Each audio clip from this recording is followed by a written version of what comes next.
Hello, I am Deborah C. Thomas, Southern Area Program Coordinator of the Links Incorporated. It is my delight, in collaboration with the Southern Area Director, Sylvia Carter Perry, to welcome you to a series of modules focusing upon the L.I.F.E program. L.I.F.E, L-I-F-E, is an acronym. This acronym stands for Links, International Foreign Affairs, and Business Empowerment for Youth. The modules have been developed by the International Trends and Services facet as a support for the mission of this national means by which to support youth in their exploration of careers within the global market. It's been said that the world is getting smaller. Now, we know that structurally the world is not getting smaller, but through global integration as it relates to communications, public relations, business operations, and even travel, our personal and business connections are becoming even more accessible. Over the course of 3 modules, the International Trends and Services facet will provide information related to the following concepts: globalization, localization, the business market, cultural diplomacy, and cultural diversity. I hope that as you participate in these modules, that you will not only have an opportunity to realize the world of opportunities that are available to you within the global market, but that you will also take an opportunity to reflect upon your place in this 21st century as a global citizen. Enjoy the journey through the L.I.F.E program, and thank you for your participation.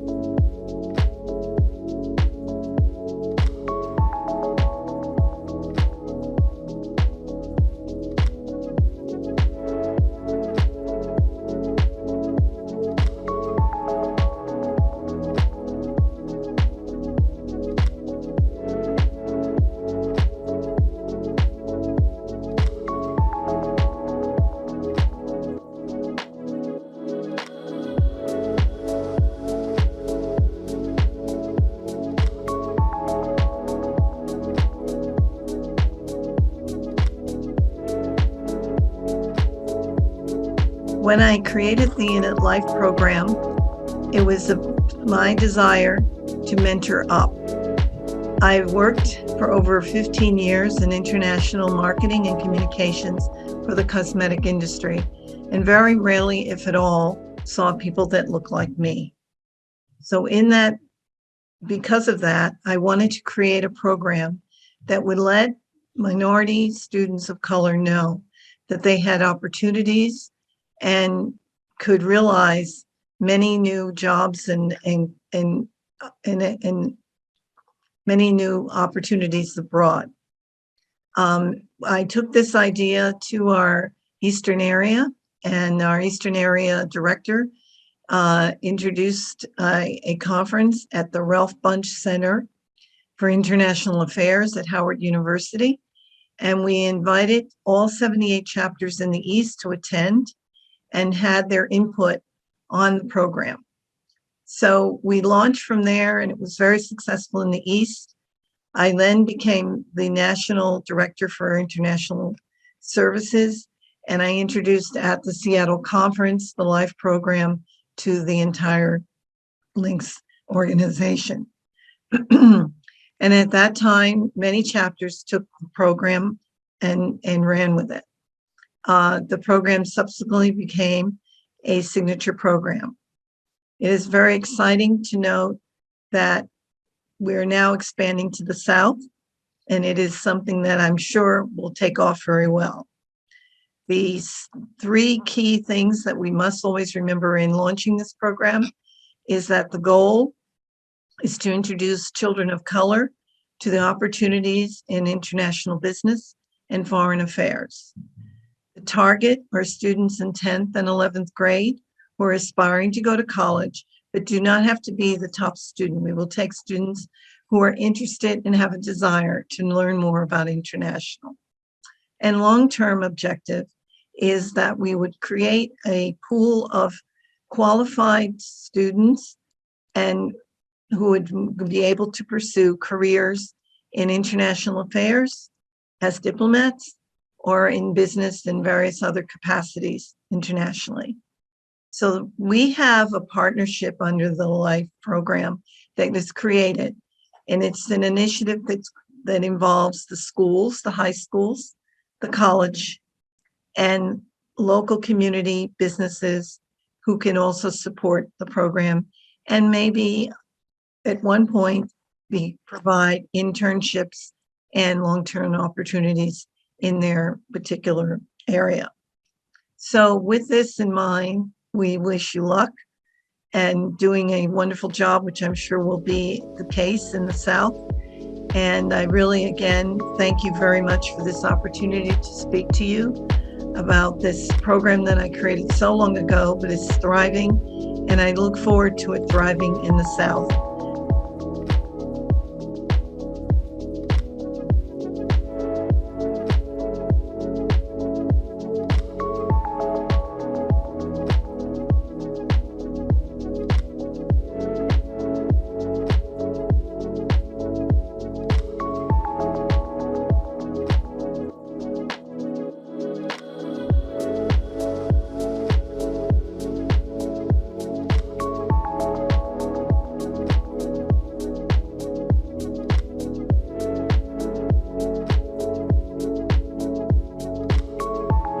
Greetings.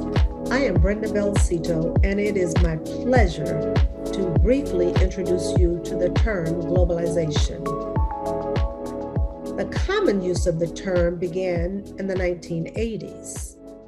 In the most general sense, globalization refers to the increasing integration of economies around the world. The International Monetary Fund documented in its May 2008 article entitled Globalization, a brief overview that this heightened integration is the result of the movement of goods, services, and capital across borders, in addition to the movement of people and knowledge across international borders. This movement is driven by technology and innovation. Now, there is an ongoing debate as to exactly when globalization began. Some argue that globalization is a phenomenon that began with the earliest human migratory routes, or with Genghis Khan's invasions or travel across the Silk Road. Two conquering empires throughout history resulted in the sharing of ideas, the mixing of cultures and people, and trade across those conquered lands.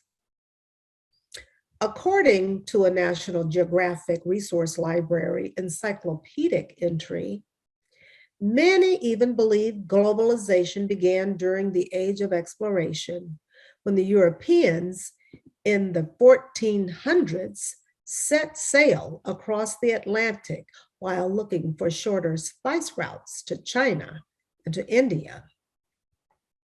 Many mark the voyages of Christopher Columbus and other seafaring captains for opening up commercial trade routes across the world as the beginning of globalization. Well, now, let us fast forward. Whereas in the middle of the 20th century, the United States was the primary economic force in the international economy. By the beginning of the 21st century, however, the European Union, Japan, China, and India all had global significance and impact. It was predicted then at that time that in the future, their significance would become even greater. And this was a remark made by Anne O. Kruger, who was the first deputy managing director of the International Monetary Fund. Changes in today's technology and international economic policies have reduced many barriers to the free flow of goods, services, and capital that existed in the 20th century. So now you understand the importance of globalization and how it has affected the way we have come to live and earn a livelihood. Trade and travel have both been instrumental in the successes of many global entities. Consequently, they should also, however, be recognized as significant culprits of infectious disease transmissions and global health concerns. The continuation of globalization has sustained economic as well as cultural growth. It has also produced and continues to produce negative outcomes in terms of mobility of individuals, the economic impact related to the workforce, academia, the supply chain, of course, healthcare systems, and mortality.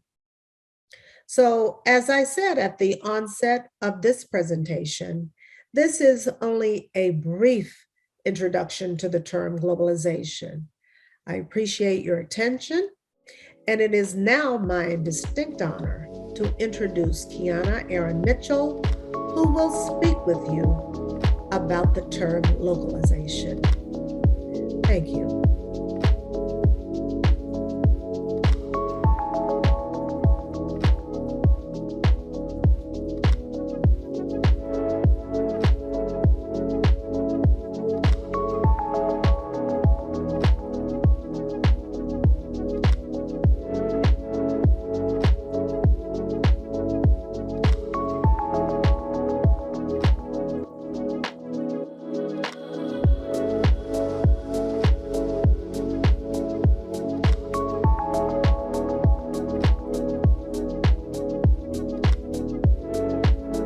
Hi, my name is Kiana Mitchell, and I will be speaking about the concept of localization.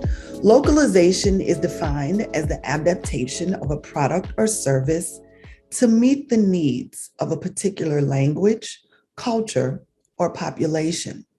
It is the opposite of globalization and or internationalization.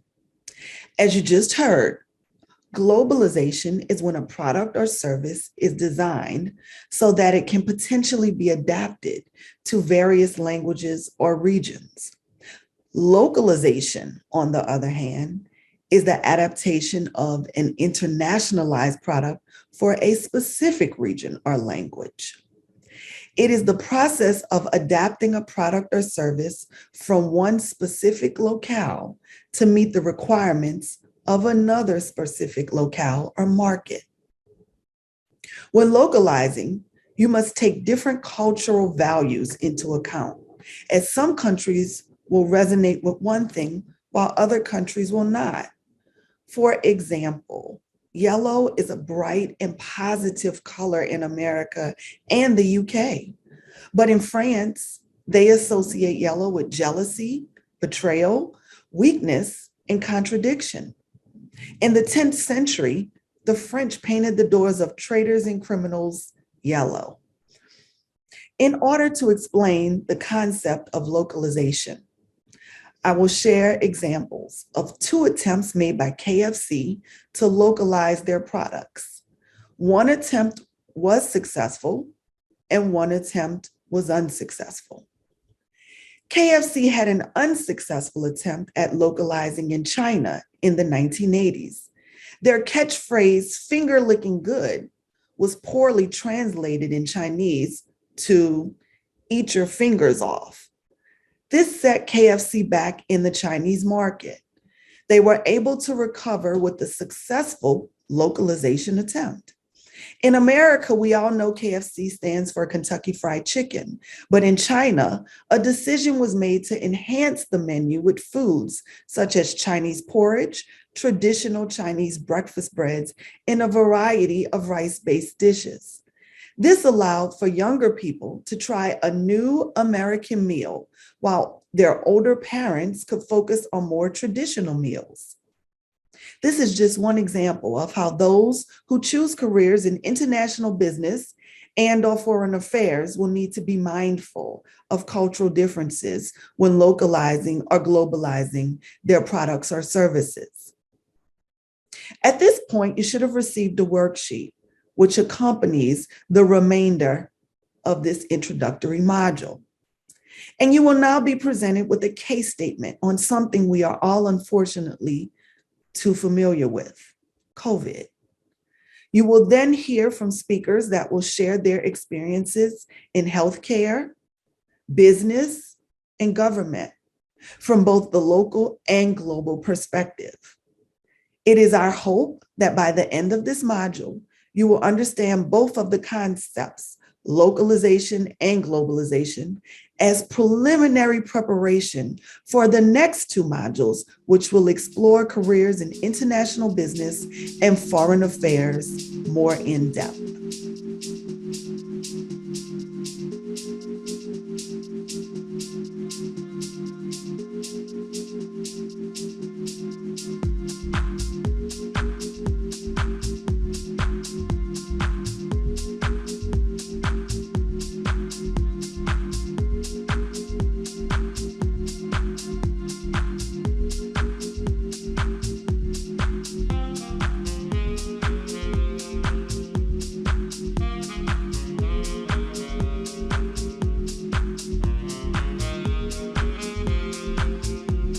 You may be wondering what the COVID-19 pandemic has to do with your interest in careers in foreign affairs or global business or international healthcare. I'm speaking to you to provide a bit of context and to introduce you to the hypothetical case study. The purpose of the COVID-19 case study is to present you with historical information about pandemics and plagues that will paint a picture of the interconnectedness of our world and serve as a starting point for your interest in careers in foreign affairs, international healthcare, and/or global business. The primary objective of this module is to help you better understand, compare, and contrast local and global solutions in addressing problems such as a global pandemic. You will have the opportunity to examine the COVID-19 pandemic through both local and global lenses, and you will have the opportunity to hear from several notable speakers who will share both international and local perspectives, along with solutions to world problems through their professional experiences, perspectives, and expertise in the settings of healthcare, corporate and business affairs, and governmental affairs, with an emphasis and a focus on the COVID-19 pandemic. The speakers will explore the following set of questions during their presentations. What issues presented in the case study mirror the real-life experiences they've encountered and are continuing to encounter during the pandemic?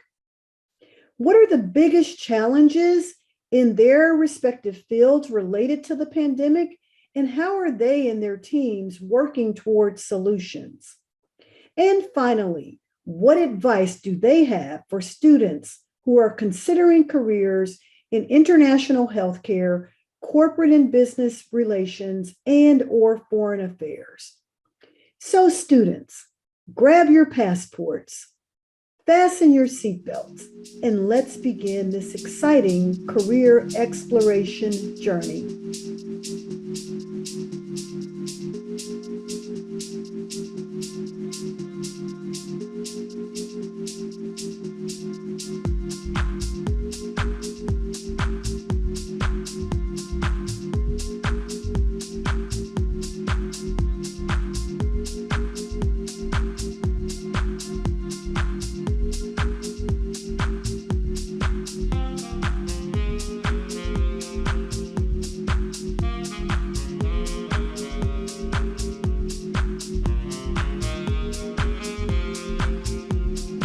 My name is Dr. Adrian Cargill.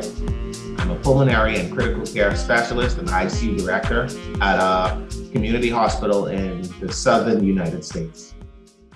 The COVID-19 pandemic has been going on for the past 2.5 years. And one of the things that the pandemic has shown us is the disparity between first world and third world countries in terms of healthcare.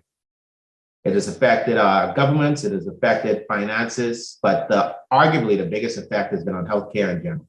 Originally, I'm from Nassau, Bahamas, so I'm in a unique position to speak about how it affects both the first world and third world country from a healthcare perspective. In healthcare, we usually talk about the A's of medicine. In order for healthcare to be effective, it must be accessible, acceptable, available, and affordable. The COVID-19 pandemic has showed that in first world countries, the healthcare outcomes may tend to skew toward being better because they have greater access to the newest and latest technologies in terms of vaccines and therapeutics, and the availability of numerous healthcare institutions that can provide care to a high level of patients.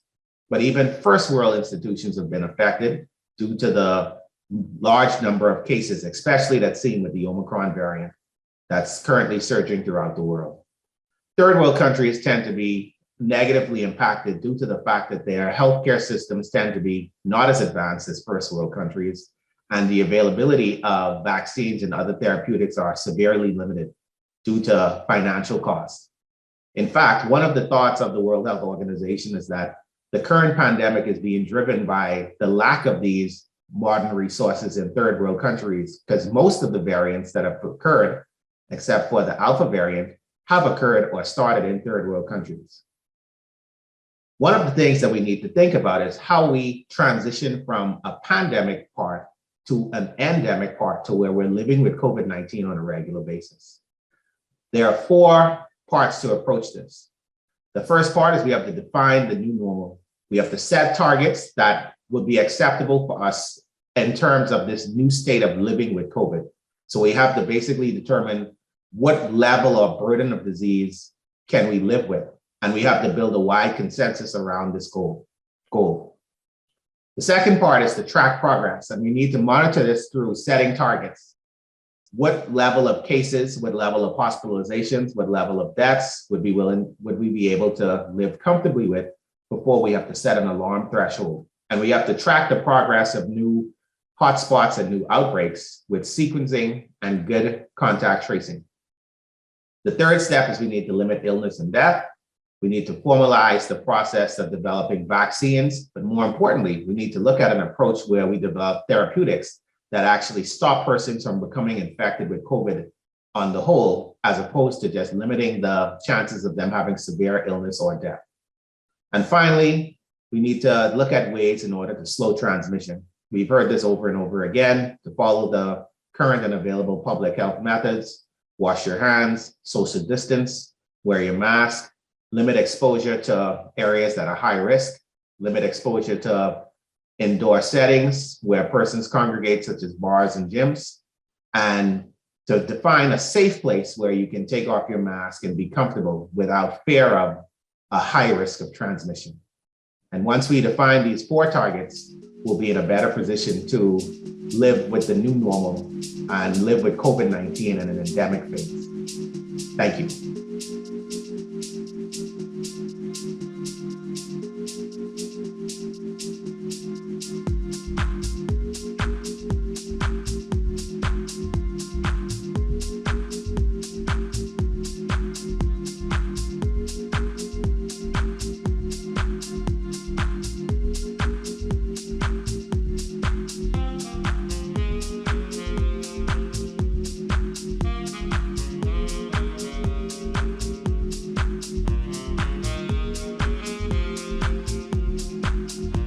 Hello, my name is Dr. Tammy Singleton. I'm a pediatric hematologist and oncologist, and I practice locally in an area of roughly about 30 miles north of the city of New Orleans.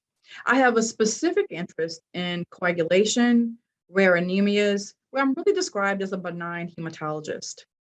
So here in this area, I treat a lot of patients with sickle cell disease, with bleeding disorders and clotting disorders.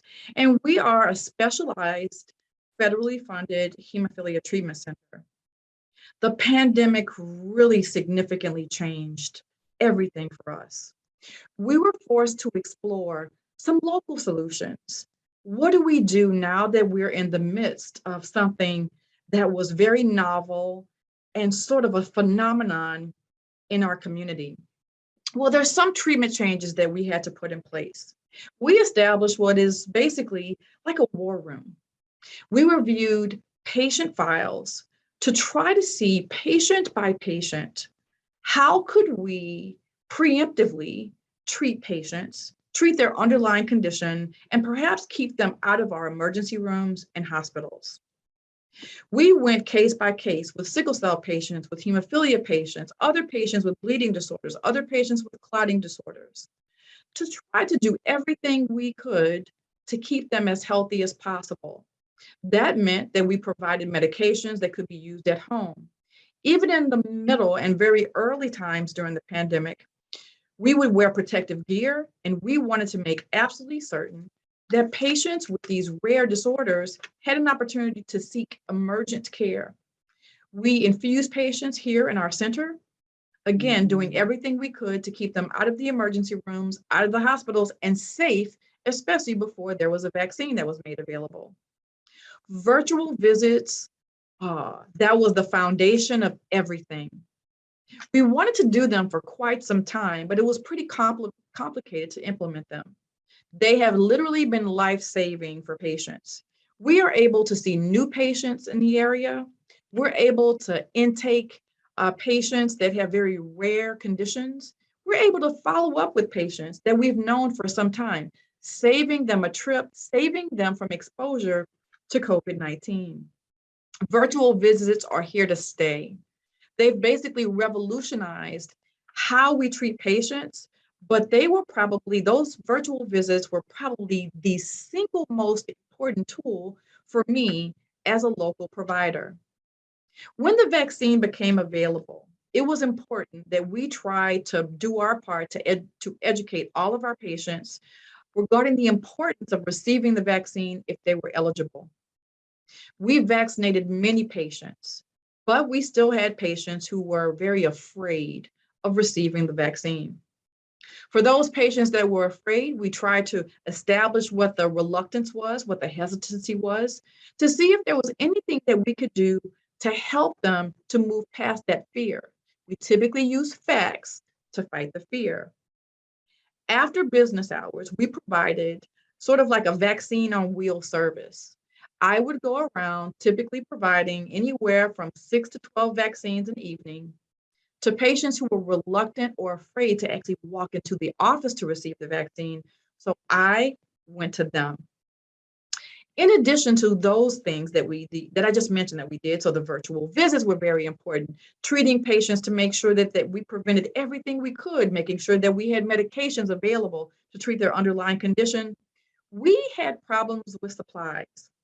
So we are a gene therapy center. It took 9 months for us to receive a centrifuge. It took 6 months for us to receive a freezer. So we had to sit down and think through what could we possibly need to try to order the tools, order the supplies, order the medications well in advance if we could.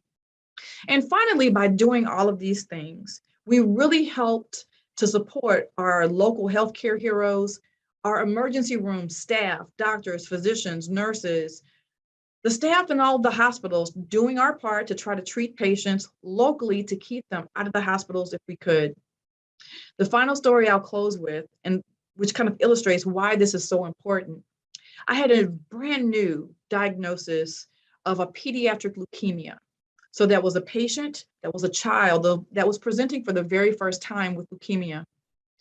There was not a bed available in any children's hospital within a 100-mile radius for that child. It was devastating. The first time anything like that has happened before. We were finally able to get that child safely into the emergency room where she had to board for several days before being admitted for life-saving chemotherapy. I sometimes share that story with our patients here, those that are reluctant to receive the vaccine, to let them know the importance of taking care of not only themselves, but people in the community. So I hope that me sharing some of our local strategies has been helpful. Thanks for listening.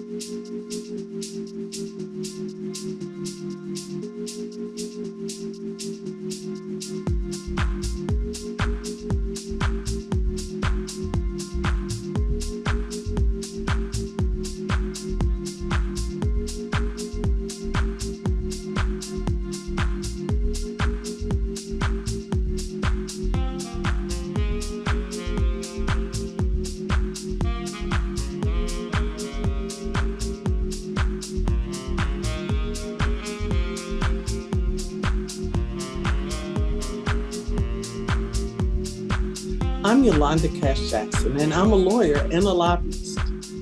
And what I do as a lobbyist is to help my clients navigate through different layers of government.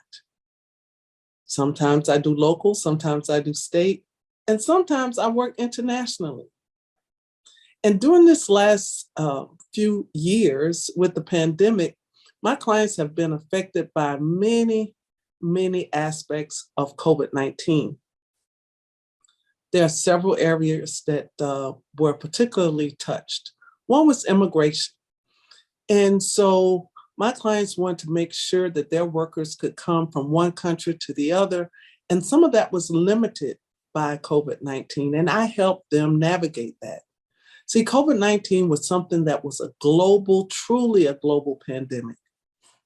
In the areas of trade, and we've all heard about the supply chain challenges. That is that you can't get what you want to get when you want to get it. So what I help my clients do is navigate that on shortages from everything from widgets to tires to other products that we're used to getting and getting them in a supply that we need them. Another area that was affected by COVID-19, and particularly my clients, was healthcare. So I represented a number of companies that provided vaccinations, represented some companies that provided transportation between countries, whether it be an airline or it would be a cruise ship. So for example, my family lives in the Bahamas. In order for me to go to the Bahamas, I had to make sure that I had my COVID test. However, the United States, particularly Florida, decided that vaccinations were not necessary in order to travel overseas. But different countries had different results. So if I wanted to travel into the Bahamas, they required that I be vaccinated, particularly on a cruise ship. So cruise ships, instead of leaving out of the United States, if they wanted to mandate vaccines, they left out of the Bahamas. And this affected how my clients did business. And then finally, technology. Technology will never be the same. We had to figure out how we educate students, and that included students that were overseas.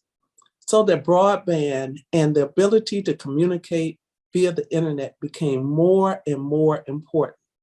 So you see technology, healthcare, trade, immigration are all things that people had to navigate, and they hired me as their lobbyist to do it. So I hope this was very, very insightful to you, and look forward to speaking to you again.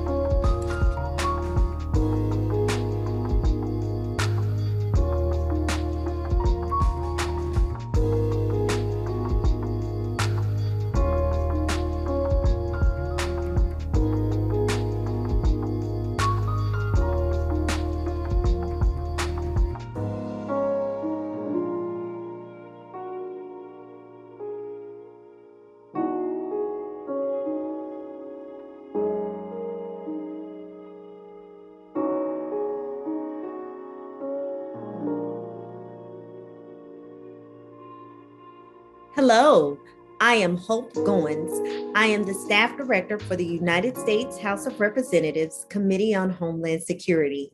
I'm also a member of the Arlington, Virginia chapter of the Links Incorporated and a proud graduate of Tougaloo College and a native Mississippian. So I would love to give a warm welcome to my friends, many friends in the Southern area, and to all of you all who are working in the L.I.F.E program.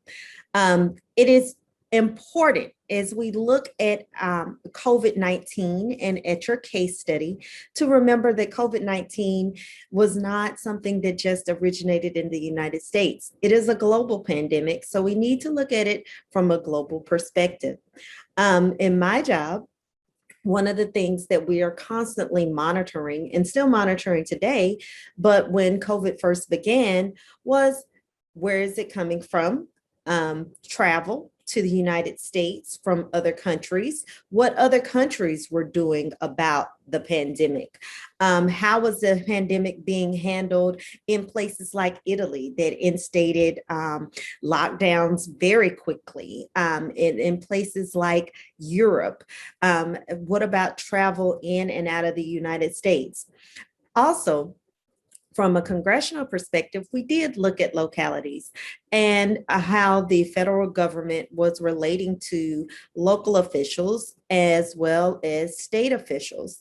Mayor London Breed, she is a Black female mayor, was one of the first mayors in a major city to declare a state of emergency.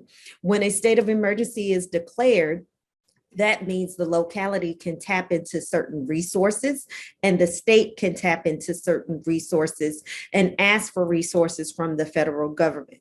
In March of 2020, for the first time ever in the history of the United States, the president at the time declared a state of emergency for each and every state in the union, in addition to all of the territories. That meant that there were laws put into place on how money could go to state and local governments. When it was time for us to go home, time for us to work from home, time for us to be socially distant from schools, we were looking at the data that came from health organizations, not only in the United States, but also outside of the United States. And by looking at that data and looking at the fact that there was a lack of the vaccine at the time, let us know that we needed to do some closures. And those closures were actually mandated by the governors. So that's why you saw certain things were closed in certain states, certain schools. Every state and every locality, when it comes to states of emergencies, including pandemics, hurricanes, tornadoes, states govern themselves. Each state governs itself differently according to what its governor and emergency manager chooses to do. And they do it in what they feel as if the best interest of their constituents. However, when Congress saw the dire situation, the situation where people were on the brink of losing their homes. They were not making money. Students were not in school. Businesses being closed for a while. They passed legislation to give money in the forms of loan, in the forms of mortgage relief, student loan relief, unemployment insurance, to make sure we still had food on the table, to make sure that we had better internet for students that could not perform their duties as they should have for distance learning. And that money actually went to the state, and the state sent it down to different mayors and different localities. So the main thing I want you to take away is when you look at how to solve your problem that was presented today, is to know that it's every problems such as COVID-19, states of emergency, they're not solved on a blanket level in the United States. Each state of emergency or pandemic vaccine mandates, masks mandates, whether or not you're going to do in-person learning, that's handled at the local level and also by the governor. That's why you will see several differences. And that's why sometimes it can present challenges, but sometimes it can be in the best interest of the community, because there are no two communities the same in the United States. Thank you so much.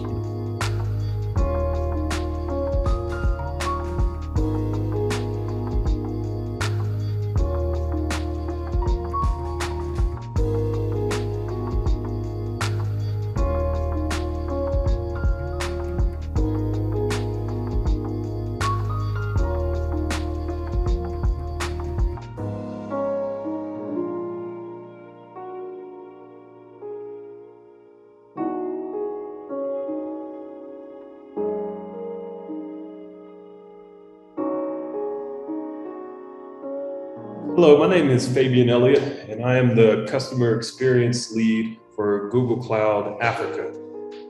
In my role, I focus on helping our customers be successful in Google Cloud, and those are our customers that are in Africa. I'm based in Johannesburg, South Africa, and my journey into Google was I started off as an intern, worked in our ads business for about 7 years, and now I've been working in our cloud business the last 2 or 3 years. And just like many other people, industries, companies, the impact of COVID was also felt in my day-to-day. There were 3 main challenges that I experienced firsthand. The first one was supply chain issues with our machines that we need in our data centers and navigating some shortages in supply there. The second was helping customers in struggling industries like retail and travel.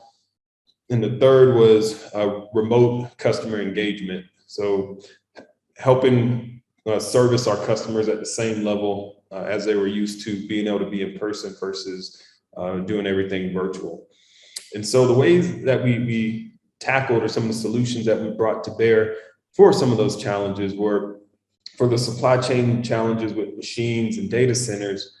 We had to take an already incredibly meticulous planning and forecasting process of working with our customers to determine how many machines we need to buy for the data centers. And we just had to take it to a whole nother level of scrutiny, due diligence, and making sure that everything was as accurate as possible to ensure that we were able to take the steps we needed to supply our customers. And this was especially important for retail customers during Black Friday, Cyber Monday, when their web traffic is the highest and when they need the most compute power from our data centers.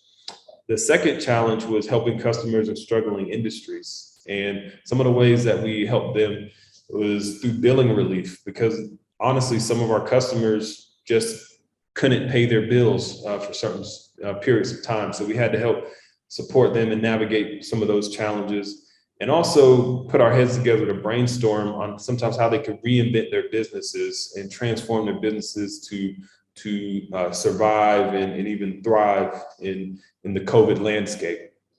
Lastly was the remote customer engagement, which wasn't as challenging for the day-to-day because most people are used to doing things virtually, even before COVID, of using Google Hangouts, Zoom, et cetera, to have meetings. However, there were more specialized use cases. For example, when I talked about retail, Black Friday, Cyber Monday, typically leading into Thanksgiving, IT teams from your biggest retailers huddle into one room, 30, 40, 50 people in one room to monitor all their systems so they can troubleshoot issues.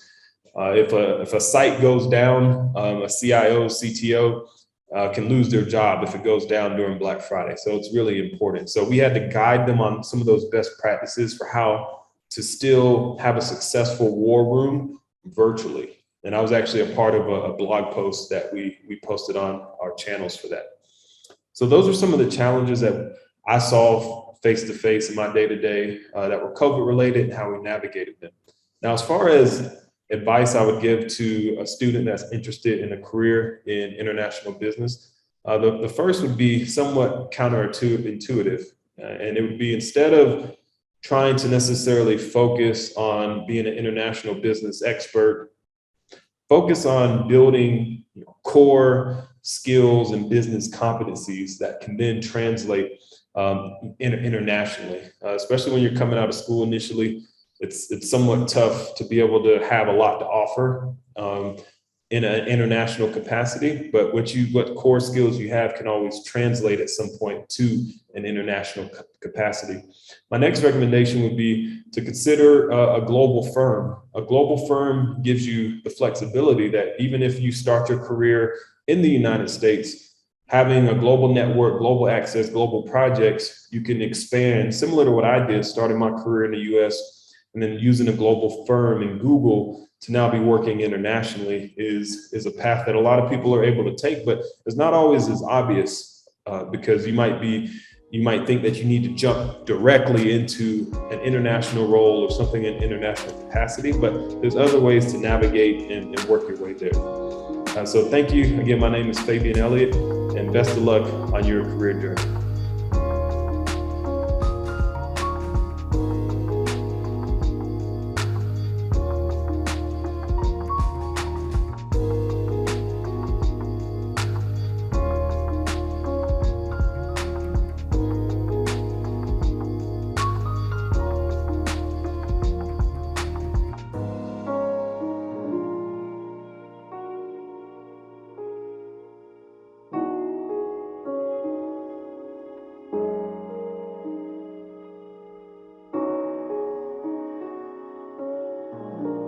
Hello, my name is Keely Thibodeau, and I'm the Senior Principal at Landmark Consulting.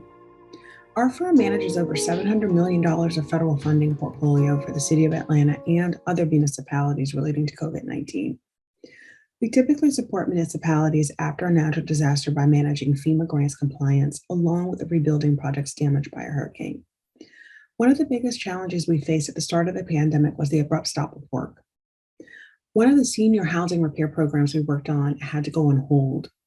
We had other building projects go on hold at the start of the pandemic as our clients assessed their next steps, changing business needs, and determined the best use of funding and public safety. While all of our administrative work could be done remotely, these projects in particular were delayed. So we had to pivot, and we began working with Atlanta as they had significant loss of tax revenue due to COVID. We started by applying for FEMA funding to help recover some of those costs. And shortly after we began, Congress made additional relief dollars available to stabilize city operations and to support citizens with programs for the homeless, rental and mortgage assistance, and small business assistance to stabilize the local economy. Landmark Consulting was able to work remotely on this effort. The pandemic accelerated our plans to improve internal systems and controls. We invested in a new management software to help us communicate with our team about assignments and productivity. And we became more task-driven and less concerned about, where our employees are and what exactly they were doing. One of the challenges we face as a firm is employee engagement from senior or more experienced employees. Distractions of working from home for some who have families, the lack of socialization with other staff. People have had time to consider their life goals, whether they want to start a new business, finish their bucket list, or maybe just think the grass is greener by changing careers altogether. And our response to that has been to continue to automate the work that we do and the processes we use to complete tasks reliably. We're now able to hire more entry-level or right out of college staff who are willing to learn the business and whose quality is managed through our advanced processes and systems. We're able to save money because they are at a lower rate. And we have a wider pool of educated employees to choose from. We also use retirees who are subject matter experts to mentor and provide the advanced problem solving we rely on. Our retirees want to stay engaged by working part-time, and because of their experience, their bill rate is much higher. We have the flexibility to use them when we need them and have the flexibility to enjoy retirement on their own terms. Because they're not under pressure to climb the ladder at the firm, they're more generous with sharing their experience in educating our junior level employees. My advice for a student is that it's a great time to learn a professional practice. Much of the work of architects, engineers, accountants, lawyers, finance, and consultants can be done from anywhere. And much of this type of work didn't experience long-term disruption as a result of COVID. As experienced professionals leave the workforce, there's a need for the next generation of professionals to learn professional practice.